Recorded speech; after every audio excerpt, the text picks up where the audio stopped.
আমি আপনাকে এখন একটা মন্তব্য করবো, এই মন্তব্যের কারণে আমার বিরুদ্ধে একসময় শাহবাগ হতে পারে, আমার বিচার হতে পারে। এই দায়িত্ব, এই ঝুঁকি আমি মাথায় রেখে বলছি।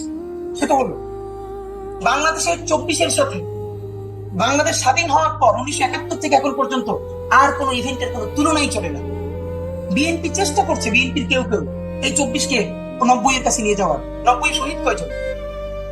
90 আহত মানে পঙ্গু কয়জন? অন্ধ কয়জন? 90 আয়না করা হয়েছে কয়টা?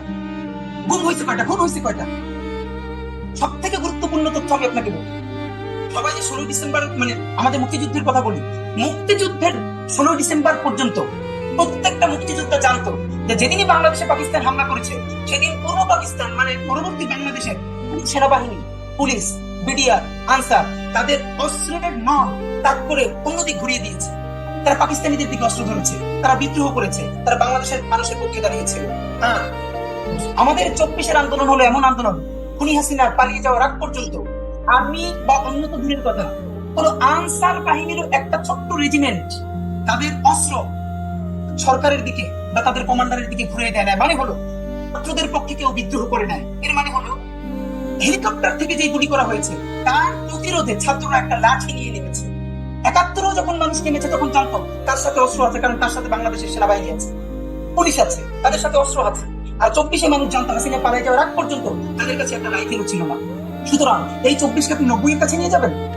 আমরা বিএনপি কে বারবার রিকোয়েস্ট করি, ভাই প্লিজ সকল আগের কথা বাদ দিয়ে আসেন আপনারা 24-এর রাজনীতি করেন। আমরা ইনকিলাব মঞ্চের পক্ষ থেকে চুপ্পুর অপসারণের দাবিতে বঙ্গভবনের সামনে গিয়েছিলাম।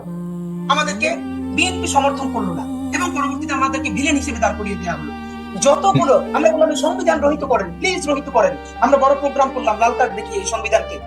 আমাদের বোঝানো হলো কি যে না, সাংবিধানিক শূন্যতা তৈরি হবে। তাহলে ভাই, সংবিধান রহিত করলে সাংবিধানিক শূন্যতা তৈরি হবে। চুপ্পুকে যে আউট অ্যান্ড আউট কি বলবো, থার্ড ক্লাস আওয়ামী ক্যাডার, সে এখনো বাংলাদেশের রাষ্ট্রপতি, তাকে আমরা অপসারণের জন্য বললাম, তাহলে নাকি সাংবিধানিক শূন্যতা তৈরি হবে। আমরা যেইটা বলি ছাত্র জনতা সেইটাই সাংবিধানিক শূন্যতা তৈরি হবে, এটা তো আপনারা জানতেন। তাহলে এই আন্দোলনটা আপনারা কি করেছিলেন? জাস্ট কাউকে ফেলাই দিয়ে বসে আপনারা ক্ষমতা দখল করবেন এই জন্য? মানে কি এটা? হ্যাঁ, আমরা বিএনপিকে এই কথাগুলো এই জন্য বলি, জামাতকে এই জন্য বলি যে তারা যেন দিল্লিমুখী না হয়। তারাই নির্বাচনে আসবে, যেই নির্বাচনে আসুক, ভোটের মাধ্যমে জনগণ নির্বাচিত করবে, কিন্তু তাকে বাংলাদেশমুখী রাজনীতি করতে হবে। দিল্লিমুখী কোনমুখী, সেটা হতে পারে ভারতমুখী, পাকিস্তানমুখী কোনমুখী রাজনীতি এখানে চলবে না। এখানে শুধু বাংলাদেশমুখী রাজনীতিটা যেন সবাই করে, সেই প্রেশারটা করতে তৈরি করতে চাই।